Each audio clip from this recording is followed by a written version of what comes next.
नमस्कार, मैं हूं शिवेंद्र सिंह और आप देख रहे हैं बेरोक टोक न्यूज। वर्तमान समय में उत्तर प्रदेश की जनसंख्या 22 करोड़ से भी ज्यादा है। अगर हम 2011 के आंकड़ों की बात करें तो 2011 में उत्तर प्रदेश में 79.73% हिंदू जबकि 19.26% मुसलमान थे। 10 साल पहले जाते हैं, 2001 की बात करें तो 2001 में उत्तर प्रदेश में 80.61% हिंदू थे जबकि 18.49% मुसलमान थे। 2001 से 2011 के मध्य प्रतिशत वाइज केवल और केवल मुसलमानों और ईसाइयों की जनसंख्या बढ़ी है, बाकी अन्य सभी धर्मों की जनसंख्या घटी है। 2001 से 2011 की बात करें तो उत्तर प्रदेश की कुल जनसंख्या वृद्धि दर 20% से भी ज्यादा रही है। अगर इस 20% को करोड़ों में देखा जाए तो उत्तर प्रदेश की आबादी 10 वर्षों में करोड़ों बढ़ गई है और 2011 से 2021 तक में भी जनसंख्या कई करोड़ बढ़ चुकी है। इस तरह उत्तर प्रदेश की बढ़ती जनसंख्या को देखते हुए अब उत्तर प्रदेश की सरकार उत्तर प्रदेश में एक नया जनसंख्या नियंत्रण कानून लाने की तैयारी कर रही है, जिसकी सुगबुगाहट शुरू हो चुकी है, चर्चाएं शुरू हो चुकी हैं, धार्मिक नेताओं के बयान आने शुरू हो चुके हैं।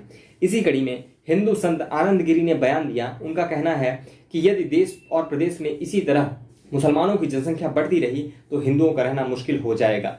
इसके जवाब में सलजीम उलमाए इस्लाम के जनरल सेक्रेटरी शहाबुद्दीन रिजवी ने कहा कि ये मुसलमानों के ऊपर डिपेंड करता है या ये माता पिता के ऊपर डिपेंड करता है कि वो कितने बच्चे पैदा करते हैं, क्योंकि ये बच्चा पैदा करना तो अल्लाह की देन है। मगर मौलाना साहब से हम यह कहना चाहते हैं, मौलाना साहब से हम यह पूछना चाहते हैं कि अगर आप इसी तरह जनसंख्या बढ़ाने का ज्ञान देते रहोगे तो उनकी गरीबी की जिम्मेदारी कौन लेगा, उनके रोजगार की जिम्मेदारी कौन लेगा? आप जनसंख्या भी बढ़ाओगे, फिर आप गरीबी का रोना भी रोगे, आप स्वास्थ्य का रोना भी रोगे, आपको रोजगार भी चाहिए, फिर आप सारा का सारा ठीकरा सरकार के सर पर फोड़ दोगे। मुसलमानों की लगातार बढ़ती जनसंख्या भले मौलाना के लिए कोई जिम्मेदारी ना बने, कोई बोझ ना बने, क्योंकि उन्हें तो कभी जाना नहीं है हाल चाल लेने कौन कैसा है। बस उन्होंने एक ज्ञान दे दिया कि आपको बच्चा पैदा करना है और उसके बाद वो शांत हो गए। मगर एक ना एक दिन ये बढ़ती जनसंख्या राज्य के लिए, प्रदेश के लिए, देश के लिए एक बहुत बड़ी समस्या जरूर बन जाएगी।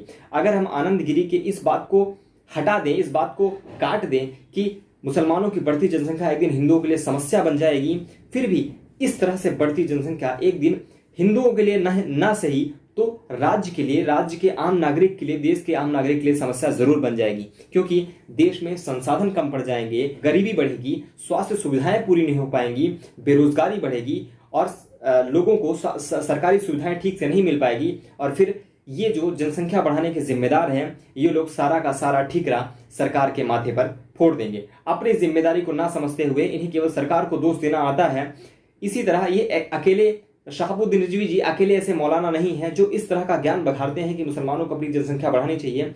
इसी कड़ी में अगला नाम जुड़ता है फिकी इंडिया अकादमी के महासचिव मौलाना मोहम्मद सैफुल्ला रहमानी रिजवी, जो भी हैं, बड़ा लंबा चौड़ा नाम है, मगर ये मध्य प्रदेश के हैं। और इनका कहना ये है कि अगर पति पत्नी चाहें तो वो 20-25 बच्चे भी पैदा कर सकते हैं। यानी 2-4 बच्चे, 6-7 बच्चे तो आप छोड़ दीजिए, ये 20-25 बच्चों को पैदा करने की बात कर रहे हैं। इसी कड़ी में अगला नाम है असम के बदरुद्दीन का। उन्होंने कहा कि सरकार चाहे जो भी कानून बना ले, मगर हम मुसलमानों को सलाह देते हैं कि मुसलमान बच्चा पैदा करना जारी रखें।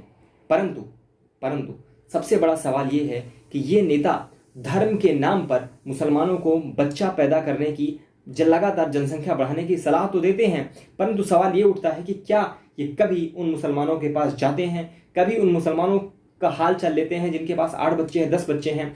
कितने लोगों को उनमें से रोजगार देते हैं, कितने लोगों की स्वास्थ्य सुविधाओं की कमी को पूरा करते हैं और कितने लोगों को गरीबी से बाहर निकालने में सहायता करते हैं? ये केवल मस्जिद से अपने आप को मौलवी मौलाना कहकर मुसलमानों को ज्ञान दे देते हैं कि हमें अब आपको ज्यादा बच्चे पैदा करने हैं, मगर उनकी गरीबी को, उनकी स्वास्थ्य सुविधाओं की कमी को, उनकी बेरोजगारी को ये कम करने का कभी भी प्रयास नहीं करते। अब सवाल ये उठता है कि आखिर ये मौलाना बच्चा ज्यादा पैदा करने की सलाह देते क्यों हैं? आखिर ऐसा कौन सा कारण है? जब लगातार भारत की जनसंख्या बढ़ रही है तो फिर क्यों आखिर ये मौलाना मौलवी लगातार मुसलमानों को यह ज्ञान देते रहते हैं कि आपको ज्यादा बच्चे पैदा करने चाहिए? और ऐसा तो नहीं है कि यदि उत्तर प्रदेश में जनसंख्या नियंत्रण कानून आता है तो किसी एक विशेष धर्म के लिए होगा, वो उत्तर प्रदेश के सभी नागरिकों के लिए होगा। यदि ज्यादा बच्चा पैदा करने वालों के सरकारी सुविधाओं में कटौती होती है तो वो सभी धर्म के सरकारी सुविधाओं में कटौती होगी, फिर वो हिंदू हो, मुसलमान हो, सिख हो या ईसाई हो।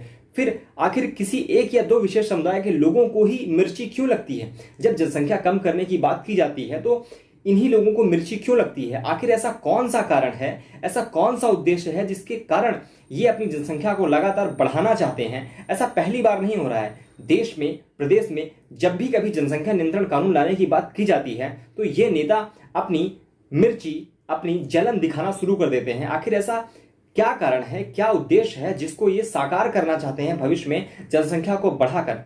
हालांकि इसका जवाब छोटा मोटा तो आप जानते ही होंगे, परंतु इसका सॉलिड जवाब क्या है ये किसी को नहीं पता। परंतु हाँ, एक बात मैं जाते जाते जरूर कहना चाहता हूं कि चोर की दाढ़ी में तिनका जरूर होता है, बाकी आप सब समझदार हैं। इसी के साथ ये वीडियो समाप्त करता हूं। मिलेंगे अगले वीडियो में किसी अन्य मुद्दे के साथ। तब तक के लिए नमस्कार, जय हिंद, वंदे मातरम, भारत माता की जय।